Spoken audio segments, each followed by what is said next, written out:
Episode one ends with a tragic death, and I think that we see the impacts of that on Rainier in episode two. He's trying to take power into his own hands as well, also trying to advance the campaign of his mother and doing the best way he can. And I think that, Rainier doesn't really see it as that. Rainier wants to be able to protect her lineage, and that's important for her. So ultimately, how do you think that she's able to process this death as the deaths continue to pile up, and how that maybe motivates her in the campaign for the rest of the season? I mean, I don't think Rhaenyra can process this death. I think it's sort of, it's sort of indigestible.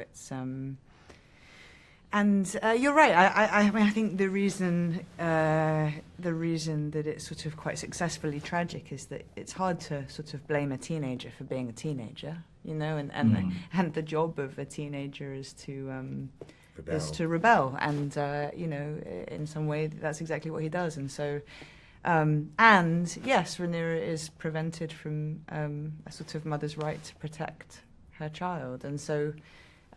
It's an unsquarable circle, I think. Certainly, I think her going on to sort of try and take the throne and enter into her premiership becomes kind of inextricably linked to her son's death. Preserving his memory is sort of one and a part of. Raising her name and like entering the history books. And the last scene between you two in episode two, the taking of the head of one Otto Hightower, I think it was such a great scene, and I think that it just showed, it kind of showed how Rainier is having to step into this mode in this part of the war. It also shows how she leans on Damon as well. So for both of you, what was it like filming that scene and kind of that being the one to kind of start off Rainier's current reign in King's Landing? We shot that early, didn't we? Because We they had did, to get yeah. rid of the throne room. Yeah, we shot it early. And Reese was back. It was always entertaining. It was in like I want to say it was in the first couple of weeks. It was early. It was certainly in the first 6. Yeah. It might have been the first couple. So it was quite informative, actually, for the rest of the season, in a way. It was. Yeah. And we rehearsed it. I mean, partly because there's a sort of stunt element to it, but it was nice because it's a big theatrical set piece, and I think I remember a few things sort of coming out of that, just like the simplicity of the handover of the sword. It's like Just this like quite sort of informal, small, Yeah, exactly. yeah. But I like that there was space for them to confer. That felt important. There was Like a lot of, it was clandestine, wasn't it? We were quite sort of whispery. Exactly. We whispery? Yeah, we were, because I Yeah. think the way it works is that there's this sort of big public arena and there's a lot of eyes on both of them. And I like that then there's this sort of conferring that's sort of happening over their shoulder. And in that, Otto is an obstacle, I think, to Rhaenyra's ascension. I think it was those things are exciting because there's a sort of bar that you're looking to meet, and it was definitely one of those scenes, I think. It was hard to see Reese go, though. Love Yeah. Reese. Yeah. It's like we got him back and then Yeah, do you know what I and mean? A couple of days, and Sad then to lose him. yeah. yes. Well, thank you both so much for chatting with me. I cannot wait to see the rest of the season, and I hope you both enjoy the rest of your day. And thank you for chatting with me. Thank you. Have a lovely day. Important moment happens when I think that Alan has always wanted some sort of validation or recognition from the man who's his father, and I think that we see when he decides to bestow his name upon him. I think that's such an important moment. How do you think that? Why do you think this matters so much for the characters to kind of have this come together moment, especially given all the doom and gloom that's about to surround them? I think like it's a real moment of vulnerability. It's a real moment of kind of a fresh start.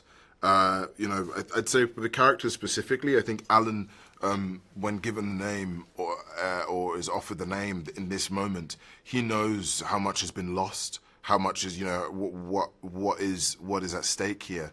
But also I think Alan wants to see the fresh start. He wants to see something new. For a long time it was just him and Adam. Now, there is a potential of a family, and I think like there is something really beautiful about that. And it's not necessarily starting with roses, but it's a start at something. And I think that's the acknowledgement that Alan comes through. And I think as an audience member, there is a sense of hope. In this horrible, gloomy, dark world, you see a family unit being hopeful, and I think that's so needed in the darkness that we are in at the moment. Yeah. It definitely was a great family moment, when Adam came in the scene in episode 2, as well as Bela. And we know there's so much lore with those characters together in the book as well. So I can't wait to see that play out some more as well. But yeah, thank you both so much for chatting with me. I can't wait to see the rest of the season, and I hope you enjoy the rest of your day. Thank you. You too. Thank you. Have a good one. Have a good one. You too. About what happens at the end of episode 2. Rainier is in King's Landing, and it seems like the tide could be turning in this war. What do you think the impacts of all of that, if you can tease without spoiling anything, the impacts of this has on the Dragon Seeds? Because they're in a position where they're on the Blacks, and Rainier has kind of not usurped, but she's kind of actually physically at the crown at this point. What does that mean for the Dragon Seeds and their space within this world that's still ever changing? It feels more secure. It feels like we've done quite a lot of the job that we've been asked to do up until this point, and it actually feels like it's time for us to cash in a bit, actually, and get a bit more feet in the ground, achieve some of the things that we wanted. I think there's a degree of we're on the right team. Okay, we not chose, but we are okay. Good, we're on the right team. Yeah, we're in the castle now. Yeah. Okay, great. Let's relax and let's all get a castle. Absolutely, exactly. Let's all get the stuff. We want castles, not names. Let's all have the castles we were promised, because you promised us a castle. Exactly. Stuff. Give us stuff. It also allows for for Adam to serve the realm in a way and get some kind of recognition, because like I've aforementioned, that's something that he's after, is to be able to serve the realm in a way but also bring glory to his name, as well as the name of the Valarian Empire. So our family name, exactly. Even though we're bastards, exactly, our family is on the throne.